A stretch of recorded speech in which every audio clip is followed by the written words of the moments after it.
Today, football has won. That's all we can say. I know a lot of us are happy. Yeah.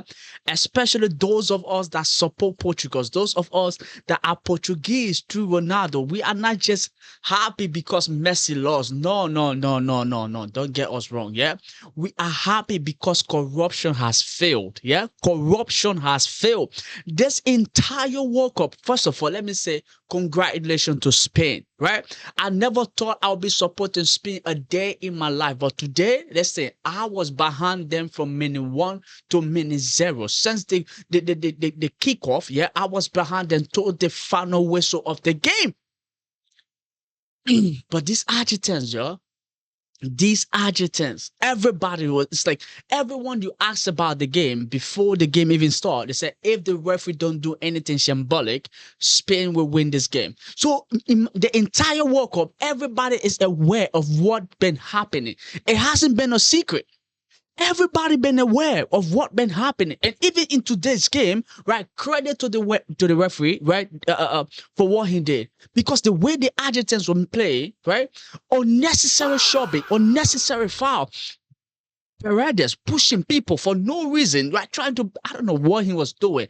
Enzo Fernandez got a record, and rightfully so. Right now, where was this type of refereeing, right? The entire tournament against Cabo Verde, against Egypt, against the other team. Where were this type of referee? You don't know. I don't know.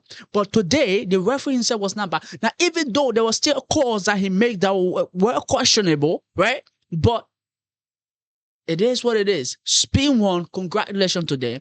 Now, even though nobody's going to be going back to Chelsea with a medal, yeah, I'm still happy. Yeah, I am still happy. This thing, Kobasi got the young player of the tournament. Rodri with the player of the tournament. Congratulations to every single one of them. Cucurella, yeah, my man. Even though he left, he's going to Madrid. Listen, but I'm still behind him. I was pissed at first. I was angry at first, but now I'm behind Cucu. Yeah, the big man, he did it. He did it. Madrid, you're gonna love him.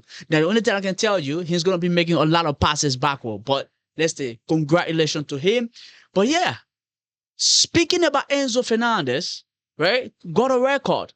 We saw that in Chelsea season at the beginning of the season. Early, everybody's getting record left, right, and center, right? But that cost his team that cost them the game. Regardless of the record, I still think Argentina was going to lose anyways, right? Because they couldn't find a way to play against Spain, and that's one brilliant thing Spain always do. They are good at playing, and they play their opposition out of the game. They play France out of the game. It's not the case that French players were terrible, right? They actually play France out of the game, and that was exactly what they did today.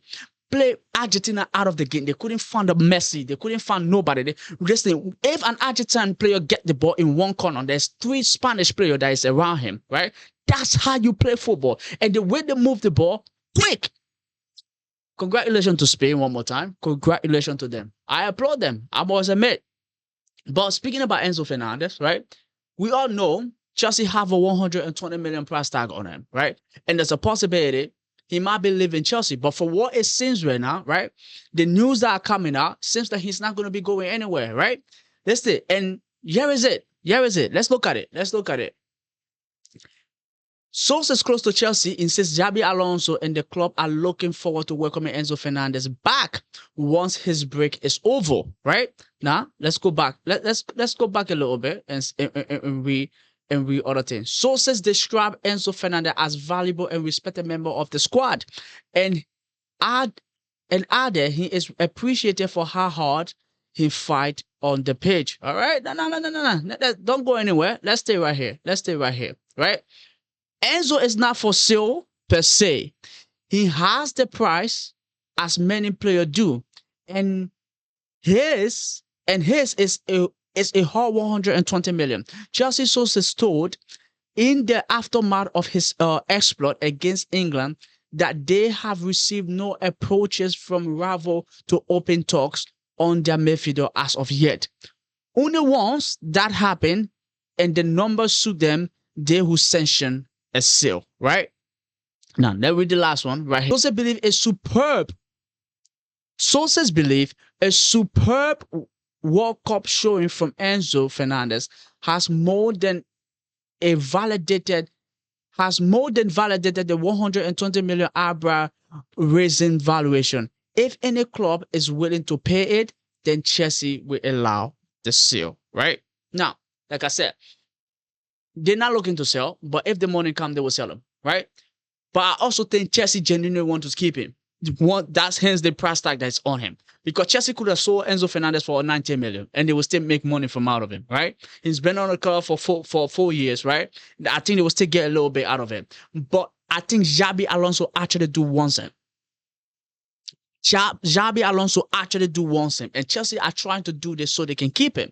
And I think once this happens, the fact that no big club is coming in for him, now we're hearing rumor about what's that name, Atletico Madrid, that they might come in for Enzo Fernandez. But if they can make the 120 million, and I don't think Atletico Madrid will try to meet that 120 million, right? But if Fernandez come and doesn't cost any fuss and just decide to come back to Chelsea, I think they might settle everything, and he might get a new contract from Chelsea, right? And improve one at that. So we will see. Will I take him at Chelsea? I will take him at Chelsea. But the thing again, like I said, I don't want him causing any fuss, right? I want him to come back, right? With all the rumors that have been going on, with all of the fuss his agent been causing here and there in the media. If he come back, respect himself and display, right? We want it because we don't want anybody within the dressing room that don't want to be there, right? That's the problem. We don't want anybody that don't want to be there.